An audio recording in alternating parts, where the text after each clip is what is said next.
Hi my lovely art friends and non-artists. If you don't know me, I'm Gore Lover. You can call me Teddy. I'm a 19-year-old self-taught artist who struggles a lot, especially with art block and finding the will to keep drawing a lot of the time. So, in no way, shape, or form can I say do this and not that. Mainly, what I will be sharing in this video is what I do with my art and why I do what I do. And it's just for people looking for some advice on color, because that's what this video is about, color and lighting. If you have something in your art that you really love and that keeps you drawing, you don't have to change it just because some rando on the internet told you to. It's completely fine. That's actually a good thing. You'll get used to drawing that thing and you'll become good at it eventually. If you don't think you are now, you will be in the future. There was a point in time where I could not draw anything but stick figures. I'm not even kidding. I have a photo as evidence. But anyway, if you're still watching, that means that you want help with color and lighting in your art, and I want to try and provide that. Now, I know what you're thinking. What can I do to help? You've heard it a million different times from a million different, more professional artists, and it just never sticks. It never helps. I mean, you can hear it and hear it and hear it, but you don't know how to apply it, and you struggle with knowing how to actually apply it in your work. I understand. I have unmedicated ADD, and a part of that makes stuff like that hard for me. I can sit and genuinely listen to somebody talk about art tips and everything for hours and get nothing out of it. So, if I can help somebody like that, like me, this video will have been all worth it. I am no expert though. Like at all. How this is going to work is I will give a brief explanation beforehand of what we're working on, what we'll start working on, and the first thing we'll talk about is colors. Then I will show you it in practice and how I put it into my art. Then I will give a little fun exercise you could do to try and help you out. I can't guarantee this will work for your art, but it works for mine, so I hope that it will help inspire somebody and will work for somebody else. That is very hopeful thinking, but I'm trying. It may not work for you, but on the off chance it does, you found something new that's gonna help you. So, let me know if it does or not in the comments, because I'm very worried. Anyway, the first thing we'll be talking about in this first little section is colors. I have a interesting relationship with colors in my art. I used to make my art too muddy and too dark. Now, I feel more confident in working with them, so let's passing it on to my past self. Hello, we're transitioning to the part where I actually talk and show you guys what I mean by how color can play an important part. So over here we have the character I made from a pit crew from, let me just flip my canvas so you can actually read their name, this artist right here. I usually tend to make have like a pit crew for a couple of my characters that I struggle to design, just so I can get like a cohesive understanding of what I want and what looks good. That way I don't have to worry about like making it look good myself, and I can have just like an example form of my character, which I think is something that could help you guys out a lot if you tried it. I just feel like it helps me a lot. So this character is Jade Koa. She is a concubine to the king, who I have not named yet, and she is Leona's kind of like sister wife or something, but it's like a poly relationship, so they're technically just wives. Anyway, so for her character, you can tell I already have like a mint and blue color scheme for her, but I want to show a reason why certain color choices can be very important. So I'm just going to get down her skin tone, and we're just going to get down her normal color palette first. just so you guys can see the difference. Okay, we're back. So, as you have noticed, I only colored in the important parts, but left her clothes and details like that out of the mix. So, first, I'm going to just take on her nails and do something that I've been doing with a lot of my characters' nails, and I make them the colors of their soulmates or partners actually. So, she has 2 partners, which would be Leona, which her eye colors are basically right here, and then of course the king. So I'm gonna have his over here on this finger, just because I feel like it would make more sense. So his is like a dark brown, and we can also look at his design too when it comes to color and trying to get everything to work together. But let's focus on this drawing that I made mainly to put up on Artfight for a reference for Jade here, but we're going to also use her for coloring. So I started with a gray base underneath my drawing layer so I could make this process easier, and I do highly recommend it. It helps a lot, especially when it comes to coloring. So for her dress, I tend to try and keep her colors more soft and light because that's how her character is supposed to be in my mind. I feel like for Jade's personality, let me go over here so I can write. Jade's personality, she is sweet. I can't spell, so she's sweet and soft-spoken. I'm not even going to try to do that. So I wanted to, in her character design, make it look like she is very shy, soft-spoken, and sweet as a lot of her main traits. She's a typical female lead for like a cheesy love novel.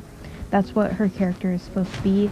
In the story that I have going, she is that typical sweet, loving priestess character from a novel that Leona gets reincarnated in with Leona's child, which is Leona's son, Rowan, who I have yet to draw. I don't know if I'll add him up on Artfight 2 or not. Probably not. So for her color palette, I want to keep in the softer tones of this color wheel. So for her, we could do something closer to her eye color and go for more blues. But I feel like all these characters have a color palette heavily with blue in it, so it's probably not the worst idea. Let's try and plan out a color palette here. So we're gonna have to do this blue. It's not the same color as her eye, but it is a little darker. We're going to do this pastel blue for these little gems on her dress.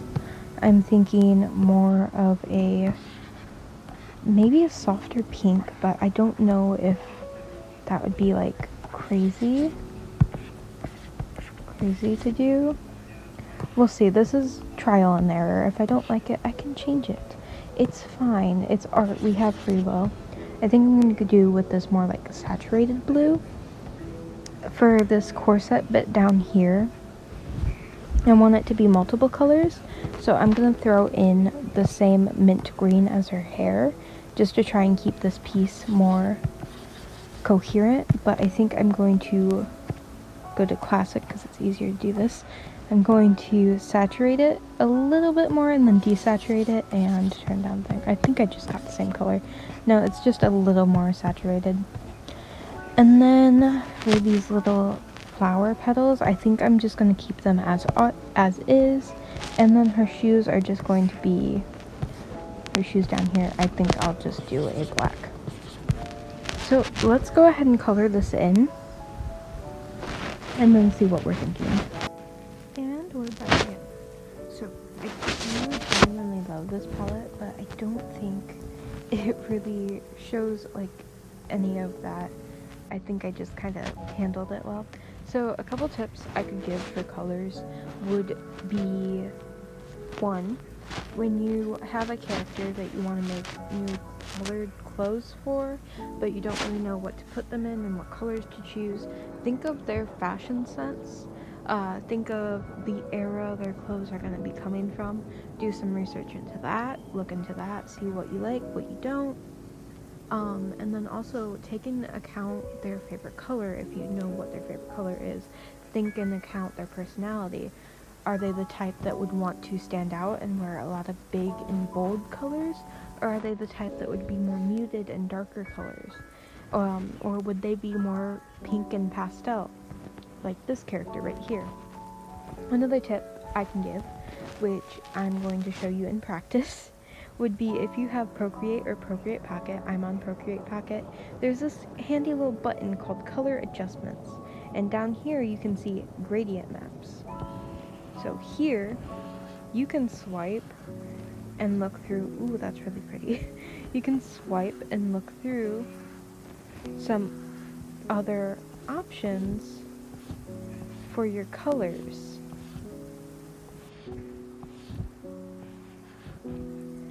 I really love this gradient. Oh my goodness. I think this one may be better. better. Or you can make your own. And this is all you have to do. You just click on the little thing. I'm going to make the dress like this cute pale. And then I'm going to go for this other color and have it be like just a little more in the blue. Try and keep that light pale color. And add this color and go more to the mint. We're going to do here. And go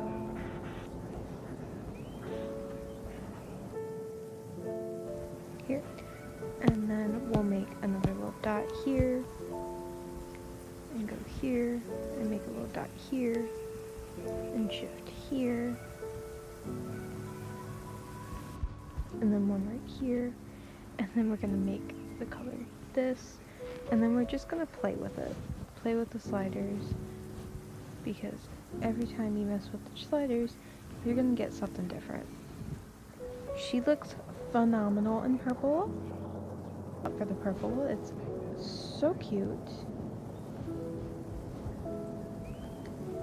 And then another version of this would be going on Pinterest or any or even Google and searching up color palettes and just trying to find one that you really like and then going off of that. That can also help keep your colors consistent so they're not looking all over the place. If you're still not liking where the gradient map is, another thing you can go is color balance and mess with this. You could also go curves and mess with it here, which I think is fun. Get a little bit of gradient there. Just a little bit. I really like that. And you can just kind of change it around. As you can see, I've come out with something completely different. And gorgeous. Stunning. I gotta fix these random lines. It's because of the brush I'm using that this happened. So I can just take and fix this real quick. And it's not that big of a deal. It is not that big of a deal. I didn't think I'd do this, but depending on your brush, you may have a little bit of error with it. But then you could also have like those are nice patterns at the bottom of the dress. I think I'm gonna keep those. I think I'm gonna keep them for this little look out. You can't see the little decals I did on the dress because the fabric's so light. So what I'm going to do to fix that, once I fix all this, I'm kind of half-ass fixing it, but that's okay. It's not going to be the color palette I choose for this character. I'm just taking it to go in here and fixing this up just enough. Just enough. So how I'm going to fix this is I'm going to take the color of the dress. As you can see, it's like more in the white, but I kind of want to see it more towards like a pale purple. Boom. Easy fix. Easy fix. And then if I wanted to throw in some more blue into this piece, I'm going to take her eye color once again because I feel like it's such a good color for her, and let's not forget about this flower in her hair. I almost did. As you can see, if you notice any mistakes in my art, it's mainly because I probably meant to fix it and then completely spaced it. Anyway, I'm gonna add, first we're gonna alpha lock this so I don't mess it up. And we're gonna go around the bottom of the dress, which is a part of the reason why I love dresses so much, because I can do this right here, and then we're just gonna smudge it upwards. This way we can add a little bit of that blue into her dress and into the fabric, and we can do the same to the bottom of her sleeves, because it's the end of the fabric, so her bottom of the sleeves can be here, and then we'll just blend it in a smaller brush and blend it upwards. That way everything stays cohesive and nice and pretty and flowy. I'm going to also add a second tip after I finish doing this. I'll add another tip for you guys. Let me just finish this. Another thing you can do with color, just if you're struggling or if you want to check your values, is go to a new layer on your drawing app. You're going to go all the way down to saturation. You're going to fill it in with a gray tone, and then it's going to apply all over to your art. So everything underneath, you can see what your saturations are looking at like and what your values are looking like. It is definitely a useful tool for some artists. I don't use it as much because I could care less. But it just helps show you what your art's going to look like in grayscale.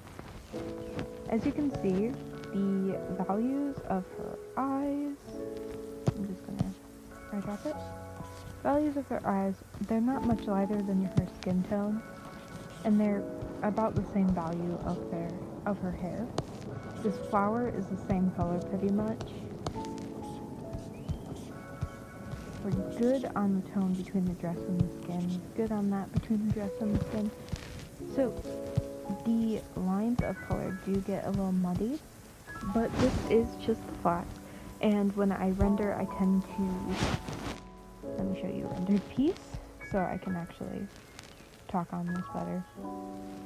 But when I render, I believe I work out a lot of my contrast issues naturally when I render, but I could be wrong. But again, like I said, I don't really look at this much.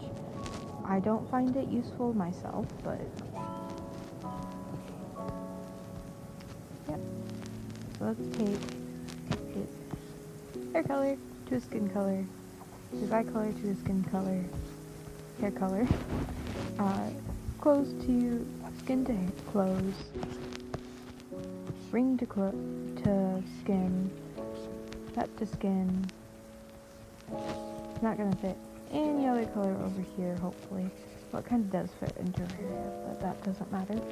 Yeah, I think I've just learned, in a way, how to work out the kinks in my art just naturally with my rendering style and how I finish off a piece.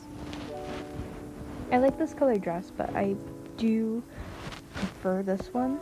There is this something about this green being too vibrant that's throwing me off, so I'm gonna fix that by just desaturating it a little bit.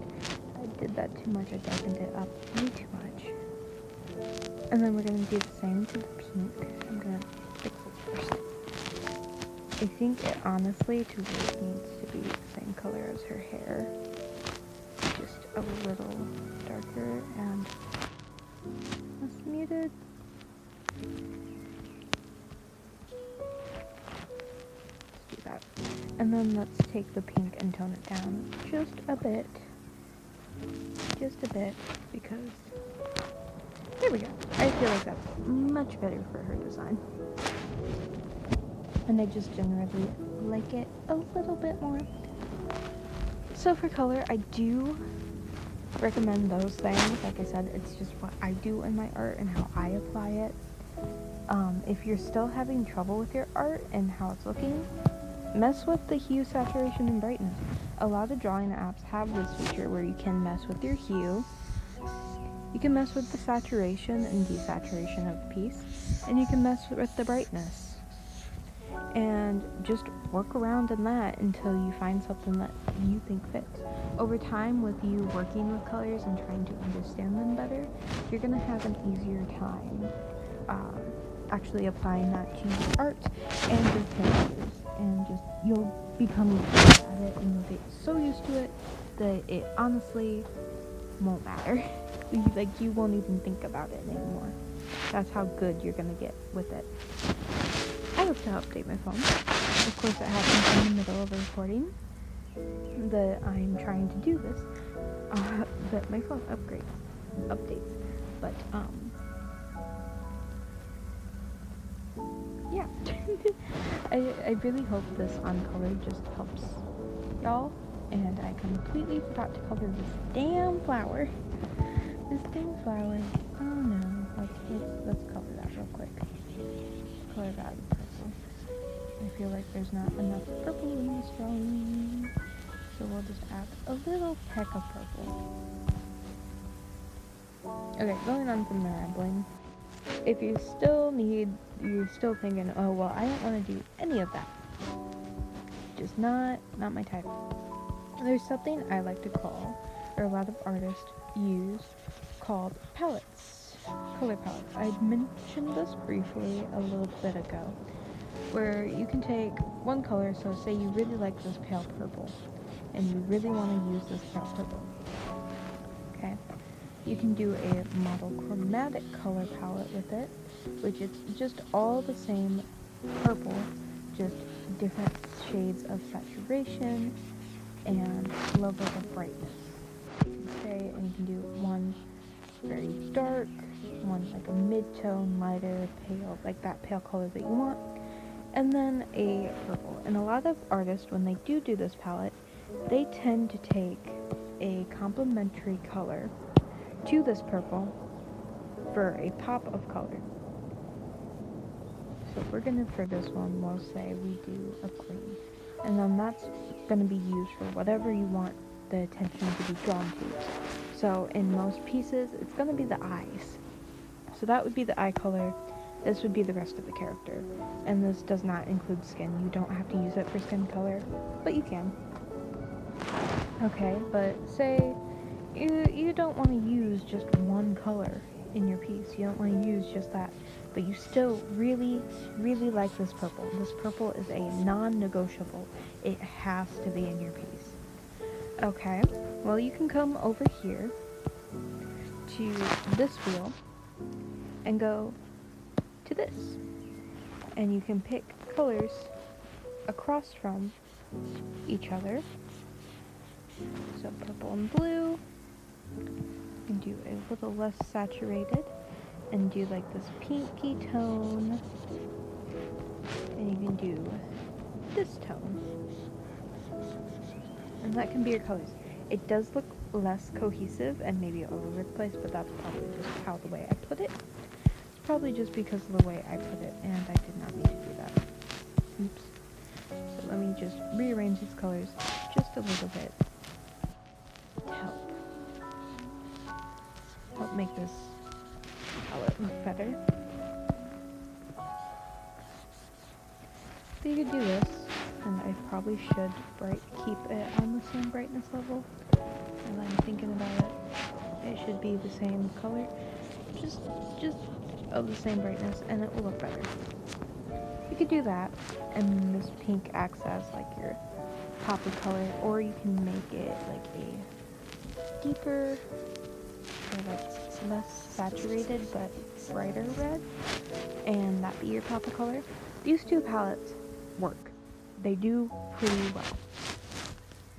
But that's just an example of how you can put together color palettes. For Leona, I have her skin tone. I have her vitiligo color, the color that I used on her vitiligo. I have her blush tone, and as you can see, they're all in the same range.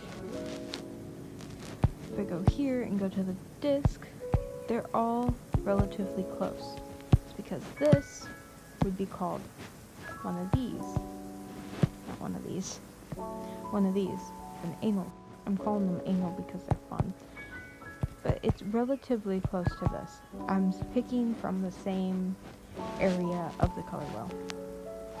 Now her hair is blue with blonde streaks. Her hair is blue with blonde streaks, but it complements the skin tone really well. Blue tends to work in a lot of situations. I have noticed blue is like an all-encompassing color. It can go with any color. It especially goes with yellows and greens over here. Like this color area works well together. It's just something I've noticed. For her eyes, I have Leona having purple eyes, a purple eye, and a muted green. You can see my colors are in this kind of same tone range of being a little more on the muted scale. I don't do really heavily bright colors or necessarily high saturation colors. The highest saturation color I have would probably be her skin tone or her blush. Her blush is very high saturation. Her hair is not that saturated. This is definitely more like a muter, brighter color. And then all my colors are pretty mute, and I tend to work on more mute color palettes. That is an example of another type of color palette you could use. You could go and work strictly in this area. All this area, all the muted colors, you could work here and keep your work in this area, and that's like the colors you used. There's some artists that do that. Some artists say, I'm not using colors, I'm just going strictly white, gray, black. That's perfectly fine too. And then other artists like to go all the way in this area, and that's fine. I feel like this can be worked out. I mean, you can make it work. A lot of people like using like really bright reds for backgrounds in horror pieces, and I can give a brief example of that. I hope I did not save that. I hope I did not save that on what I'm using. I can give an example of that being used in my own art. If I go down here, this piece, I'm using this bright, highly saturated red in the background to draw just a little bit more of your focus away. This is an old piece I did in art block, by the way. So it may not look the best, but it's whatever. You grow, you learn. As you can see, I'm using like a very saturated red back here. Not as saturated as this, because I messed around with it, and it genuinely hurt my eyes. So I didn't want to go for red, but I could have. I very much so could have. In this piece that I am planning to redraw again, since I drew it in 2023, but I took in that piece and I was using a brighter red in the background. This one, you can see me using those brighter colors. I go over, I know I did another, let me find it. I can find it here. Here it is. Here's an updated piece on that 2023 version. You can see I utilize a lot of reds, but the character herself is more in the blue tones. I need to redo this piece. It's my piece that I redo, like, a lot. You can see in this art block piece, I'm using more highly saturated colors. Same with this piece, I'm using more high saturation in my colors. These are like old, but you can see I'm more high saturated in these. I really love this color palette. But these have more high saturation to them. You can see all like my good and bad artwork, and some of which that I did for the channel. Hey, there she is. There's my girl. You can see with this one I did a darker color palette, specifically with my lighting, and only had like the focus on her eyes and the lantern. So you can see different ways that this could be used, different colors. That popped out of nowhere. Here's another piece. This one I did back when I tried to start up commissions. Where I did high saturation colors on this character. I love the design. It's so cute. I still love this design. She's such a cutie. But you can see here I was definitely using more of those high saturation colors and darker shading. And at the time, I liked it.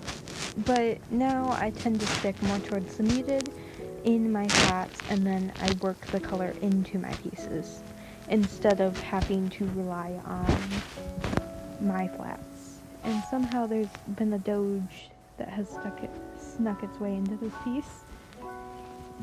But that's fine. But yeah, I tend to stick more around the muted side nowadays with my colors. There are times where I break that. There are characters where I do break that. But it's whatever you feel comfortable working with. If you want to try muted colors, go ahead and try and see what you can do with them. If you want to do high saturated colors, try that. Some and a lot of artists just do a mix of both. But you can be on either end of the spectrum when it comes to working with your colors. It's just whatever you're comfortable with working. And if you're not as comfortable with working with brighter colors, you don't have to. I mean, you can add them in here and there where you think is fit to your art, but you don't have to. So the exercise I'm going to give you guys for the colors is, if you have a character and you're trying to design that character, I want you to go on Pit Crew, and I want you to mess around in one of the character makers and try and make a character that you like, that you're gonna use. You don't have to use it, but just make a character that you could see yourself wanting to draw over and over and over again, and see how that goes. Because these characters have generally become my favorite. And now we are going to go talk about lighting, so I'll see you guys when we come around to that. My goodness, do I love when I record things and my screen recorder decides to just shit out on me. I recorded this whole process of me doing the lighting so you guys could see me actually doing it in a drawing, and my fucking screen recorder said, yeah, no bitch, not today. So I'll try and explain what you can see me doing in the background. To find my light source for this one, I decided to use a light method. And what you do is you take on a new add layer, you make this little orb, and then you blur it, and then you move it around to find where you want your lighting at. I put it behind her head because I wanted to do something dramatic with this one. So that means all of her lighting is gonna be coming behind her head, and you're gonna not see as much in front of her face. Over her shoulders, I have it casting down a little bit to her bosom area, because that's going to be sticking out more. And I also have it just a little bit on the bottom of her skirt, and a little bit lower on the sides of her shoulders.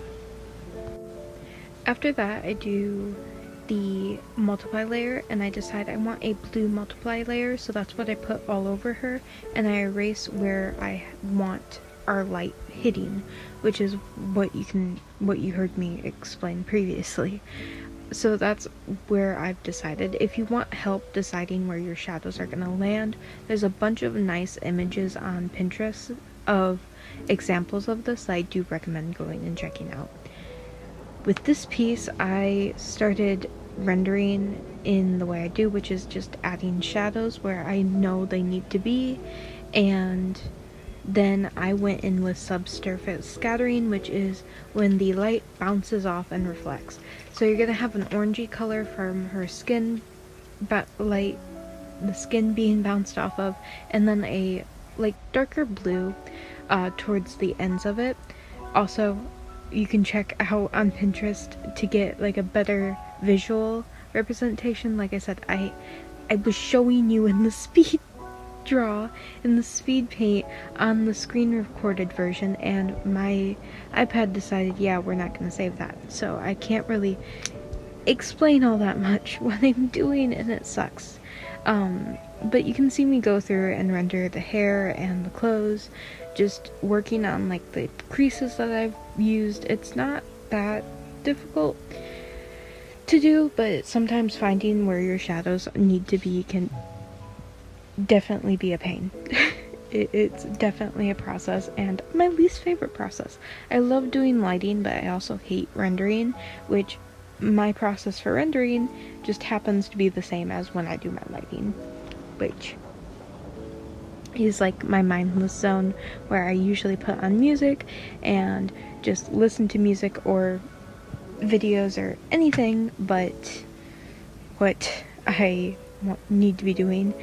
As you can see, something that's really helped me with shadows in particular is learning, I know it sounds fucking obvious, but learning that cast shadows exists.